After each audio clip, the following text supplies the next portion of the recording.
Hello guys, welcome again to our YouTube channel. My name is Daniel from the Okemwa Empire.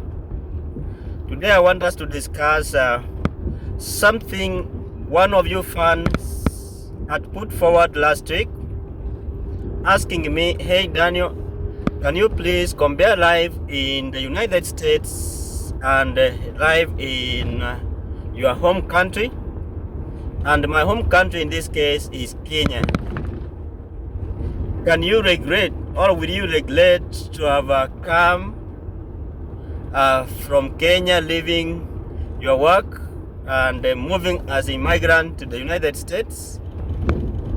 So that was one of the questions that has been thinking about how to answer about it.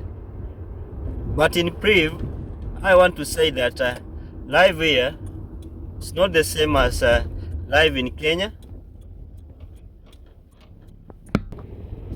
Life here and Kenya cannot be compared because of so many other things. When you look at the economic status and the stability here and that of Kenya, they are quite different.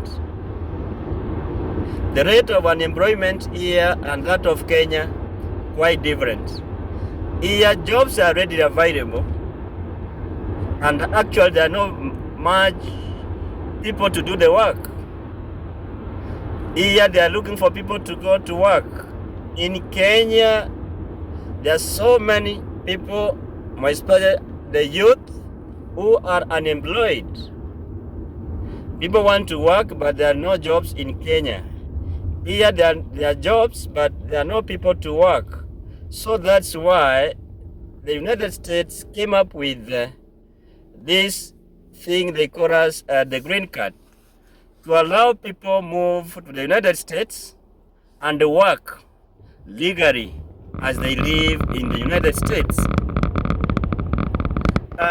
For example, if I go back to Kenya, when I was there, I was employed under permanent and pensionable terms, teaching mathematics for 13 years in secondary schools. When I started working, I was earning like 35,000 as a graduate teacher. After a few years, I was promoted to job group K and I was earning like 50,000. And by the time I was exiting service in Kenya, come to the United States, I was earning like 75,000 in Northeastern.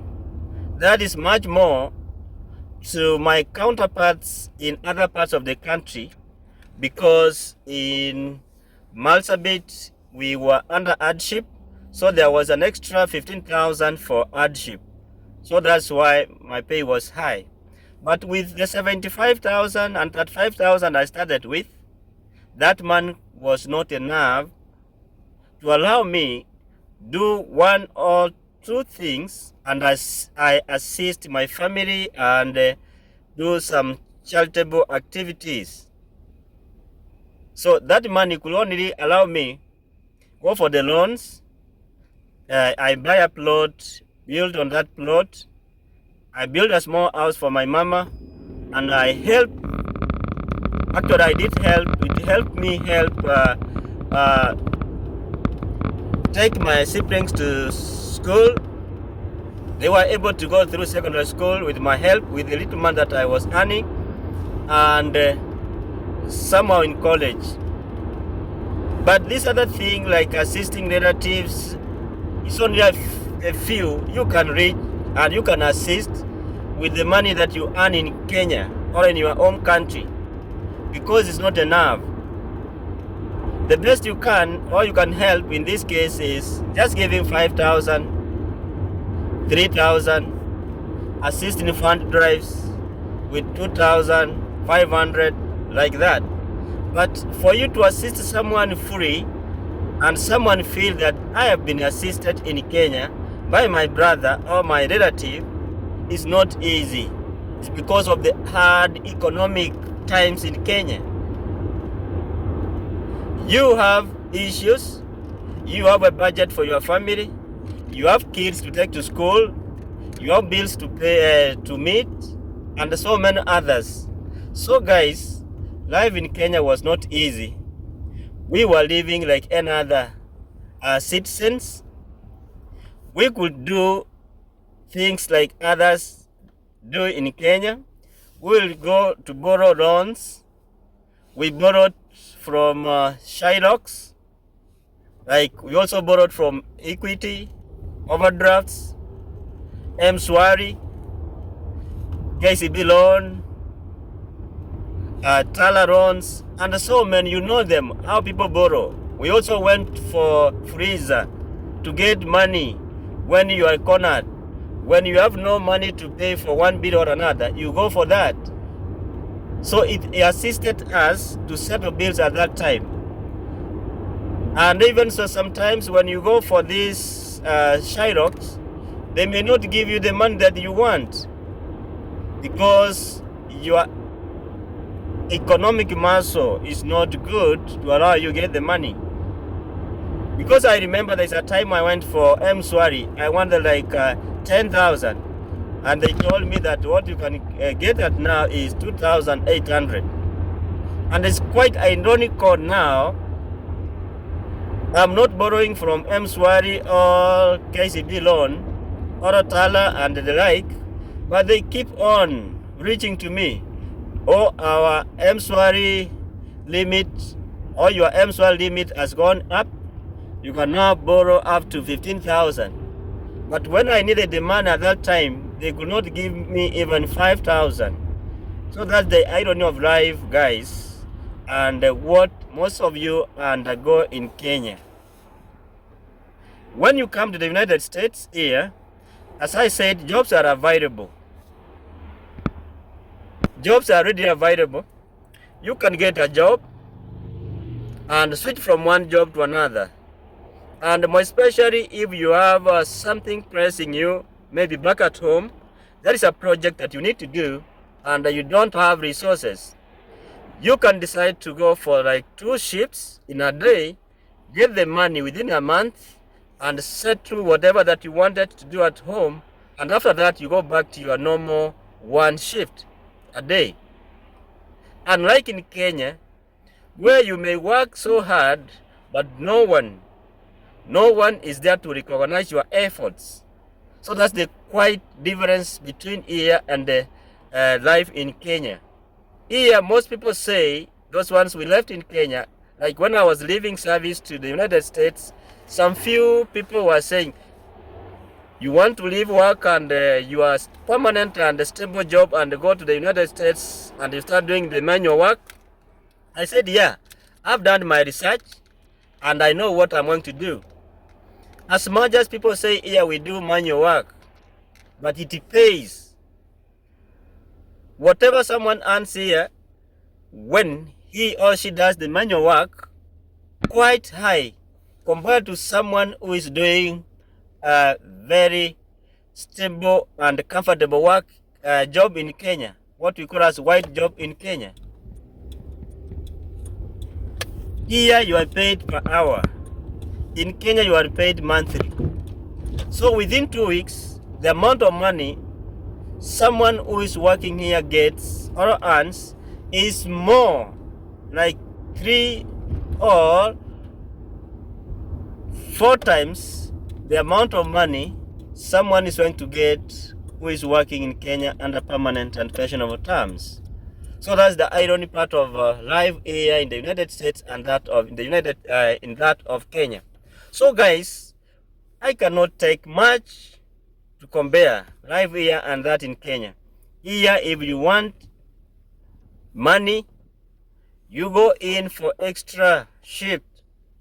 You can have 2 jobs that will enable you get enough money to pay your bills, settle down some other urgent issues in your home country, save some money, and have extra still to help your relatives if you have that heart of helping or assisting. So that's the quite difference between here and life here and in Kenya. Someone may be in Kenya and may be having that heart of helping, but because of the resource or the resources that he or she has, which are so scarce, this person cannot be able to meet his family obligation and also assist others. But if that person gets a chance to come to the United States, where jobs are already available, you work extra hard to get the money, you will be able to assist those people, unlike when you were in Kenya. Never be cheated that life here is hard. I know whatever that you earn will be able to sustain you, pay your bills, save money, and live a comfortable life here as well as doing some good project back at home. Whatever that you'll be earning here in the United States for like 2 years is like the amount of money a person who is employed under permanent and pensionable well-paying job could have earned in 5 or 10 years. So if you work here in the States, the money that you get for 2 years is equivalent to someone working for 10 years in your home country. So that's the quite difference and irony about life and the economy in the United States and that of Kenya. So guys, I've tried to share with you on how all the difference between life here in the United States and life in Kenya. Those people are discouraging you that life here is hard are just discouraging you not to come. Just come and find it by yourself. If life here is hard, why that person is still living here instead of going back to the country where he came from? So that's the big question you need to ask that person. If life is hard there, why can't you come back home and stay with us? Let's encourage one another. Whatever that you have and you want to achieve in life, go for it. Never listen to people. You can listen, but make your personal judgment over the same.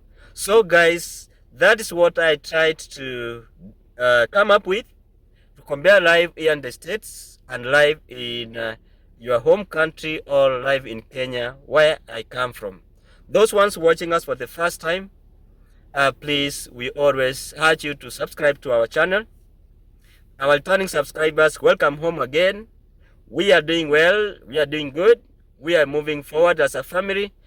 Bring in more recruits, more subscribers, and let's share a lot in this journey. If you have still any question that you need to seek clarification, please feel free to put it forward, and I will be able to come up with a video over the same, so that we can reach majority of our viewers and those people out there. Thank you for watching, and may God bless you all.